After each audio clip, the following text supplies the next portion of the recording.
igihe mu butu bamukuraho u Rwanda rugafata Kongo rugashiraho umugenerale w'u Rwanda James Kabarebe agatwara eta major baravuga ko uwo mu Olivier Gasita yo bari mu generale w'u Rwanda akorana na M23 bako na connection na wenzabo Banyarwanda baikale kwanza huko tufanye kwanza resistance turekipere Bukavu na Goma kama batatumika batumike, lakini tujue kwamba hakuna Mnyarwanda ambaye iko hapa na asikie kumdemoralize resistance ya wazalendo. Maana yeye wakati alikuwa Bukavu likamatwa, hakuna hakuonekana kama ni mwanajeshi. Alionekana kwamba ni mwanajeshi mwenye iko siasa ya Rwanda, sababu alitoka hapa hakusimama na sisi hapa na hakuonekana na sisi hapa, alikimbia mpaka huko. Sasa mnamuleta akuye fanya nini kukele experience yenye alionyesha kama ni mwanajeshi muvyingwana kubera ko Bukavu yarafashwe atagwanye no kuvuga ko kandi baravuga ko ari n'umunyarwanda, sinze ko bavyumvise ngaha abantu bavuze ko ari n'umunyarwanda. Hello guys, mumeze neza? So ni Link Arlene Alou comme d'habitude mismofseri gwamenye umusumeno maso yinyana. So guys, reka tubaze ko twakire umusango wacu ari umusesanguzi wacu basanzwe bita Liam Promoter. Reka tumuramutse yongere aramutse n'abakunzi ba Link Arlene Alou, we asanzwe yibera mu bwami bwa Link Arlene Alou. Turamwakiriye. Ndaramujana bose badukurikirana. Nongera mvuga ko kino kiganiro ngoma ndagikora ndyohewe cyane. Ni ryambere nkoze kiganiro ndyohewe kubera impamvu kanaka ntashobora kuvuga. Turamutse abantu bose badukurikirana bari mu Burundi, hanze y'u Burundi. Turabaye mwaramutse namwiriwe biravana umwe wese naho aherereye. Today is another day, another blessing. Nibaza ko ufise umugisha na cyane ko imigisha iva ku Mana, tubadushima Imana.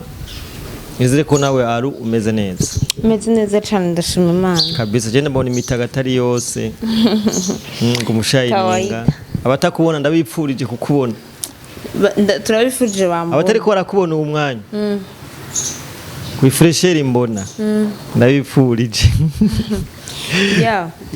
Reka ndagushimira cyane Liam Promoter. Reka nawe ndagushimira. Icambere reka mbanze ndakubaze akabazo kariko karatuma abantu bamwe bagira amakenga, ariko ntaguciriyemwo tubanza gucinote. Inkuru ni nyinshi ariko imbere ya byose reka tubanze kwanza duca amafaranga. Yego. Ati duca amafaranga gute? Duca amafaranga muri kibonobono oil. Kibonobono isigari unaskoki. Kibonobono unaskoki ni uruganda rukora amavuta rw'amakoperative. Bakora ibintu byinshi. Barima igitegwa cy'ikibonobono. Ezami. Mugo mwanya je mvuga ikibonobono. Bari bakukira n'ibintu by'imise n'amavuta n'amasabune y'imise ubu bashizemo. N'amavuta. Bariko barubaka n'uruganda iyonya Karusi. Nyine cyubahiro yarabemereye amatongo yo kubaka. Murumva ko ibintu byose jewe mba ndimwe biraheza gigware zami bijamwo ukuboko kw'Imana akavuga ati amina.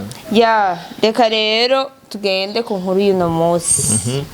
Bon, hari umugenerale bazanyeho yitwa Gasita Olivier. Sivyo cyena mubonye nabisomye bimaze iminsi bihari. Liam Promoter wo nk'umusesanguzi wacu wo bivuga kwiki ibyo bintu. So icambere jewe ayo makuru nayabonye amaze iminsi ari karasirikira kubera ko kugeza uyu mwanya tuvugana nta activity nimwe iri kiraba Uvira. Kuvuga uyo Olivier Gasita wazalendo imwagiriza yuko ariwe yatumye Bukavu ifatwa, sivyo? Uwo Olivier Gasita bakavuga neza ko igihe mu butu bamukuraho u Rwanda rugafata Kongo rugashiraho umugenerale w'u Rwanda James Kabarebe agatwara etat major. Baravuga ko uwo mu Olivier Gasita yo bari mu generale w'u Rwanda akorana na M23. Niyo makuru ahari. Uvuga ko muraze neza ko igihe Kongo bayifata James Kabarebe agatwara etat major yo muri Kongo, murazi ko igisirikare cy'u Rwanda igisirikare cya Kongo cyabaye infiltré bakaza barinziza y'abantu abana bariya urumva kugeza n'isaha sagaseshwa rumuri. Warabonye ukuntu Goma nabo Kavu yafashwe, kavuga ko batanze amafaranga bakagambana Bukavu yo ntibigeze banagwana, baraza ebana bahita bagenda direct. Rero baravuga ko Olivier Gasita ari we yatumye Bukavu kuko niho yarari ifatwa na M23. Bo ibi rero Wazalendo ikivyumva ko ari we muntu aje Uvira, kuko murazi ko kugeza isaha Uvira ariyo target y'aba M23. Mukavuga ati twe tudafashe Uvira nta kuntu twofata Kinshasa, kandi murazi neza ko Uvira ifashwe natwe turiyandanje. Turiyandanje ko umutekano wacu uzobaye mukenya. Rero baravuga ko Wazalendo niko ivuga, uvuga ko uyu mugenerale kwanza reka ndabumvisha kantuzenya aka video karaho nagakuye ahantu ku mbuga zo muri Kongo kule maana bako na connection na benzabo banyarwanda. Baikale kwanza huko tufanye kwanza resistance, turekipere Bukavu na Goma. Kama batatumika batumike, lakini tujue kwamba hakuna Mnyarwanda ambaye iko hapa na asikie kumdemoralize resistance ya Wazalendo. Maana yeye wakati alikuwa Bukavu likamatwa, hakuna akuonekana kama ni mwanajeshi. Alionekana kwamba ni mwanajeshi mwenye iko siasa ya Rwanda, sababu alitoka hapa hakusimama na sisi hapa na hakuonekana na sisi hapa, alikimbia mpaka huko. Sasa mnamuleta akuyefanya nini kukele experience yenye alionyesha kama ni mwanajeshi? Maintenant, moi en tant que coordonnateur wa Wazalendo, hiyo ndio imeweza kufanyika, kufanya usalama mdogo kuwa hapa, kwa sababu wametuletea ule generale mwenye Rwanda Olivier Gasita ambaye amekamatisha Bukavu, bwana journaliste. Na ndio maana sisi Wazalendo wote, wa generale wote tunasimama imara, hakuna kazi itafanyika mpaka ule generale atoke hapa. Na tunabapatia 24 heures. Na asipoondoka batasikia machozi ya mwanajeshi. Na nimekwisha kuisema machozi ya mwanajeshi. Tunavyumva. Ndio. Bwana journaliste, inaweza kusema hivi. Raia ya Uvira yenyewe ni Wazalendo. Wababa wa Uvira ni Wazalendo. Wamama wa Uvira ni Wazalendo. Adui akifika hapa hata acha ni mwanamke, hata acha ni baba, hata acha ni mtoto. Ataua watu yote. Unanielewa? Yani kitu ninaomba watu wa Uvira wamtegemee Mungu. Pamoja na maombi yao, vijana hawa watafanya kazi. Unanielewa? Neno la pili, wao baada ya maombi, unapoombea mtu mwenye anakwenda kwenye shamba la mapambano, na wewe unakwenda kwenye unamshindikiza. Neno la pili, raia ya Uvira iendelee kutoa michango ili hawa vijana wasikose chakula. Tunaelewana bwana journaliste? Na wategemee ushindi, maana tuko ngambo ya ushindi. Adui amechapwa huko Ruwinja na hivi iko natafuta njia. Adui amechapwa huko Minembwe, Rugezi na hivi amerudia. Naanza anawaambia wenzake mtusengere cyane, ngubindu biragoye, ngubandi birahambaye, ngo abana bafuye cyane. Huyo Sematama alikuwa anaambia wenzake. Cela veut dire que union fait la force.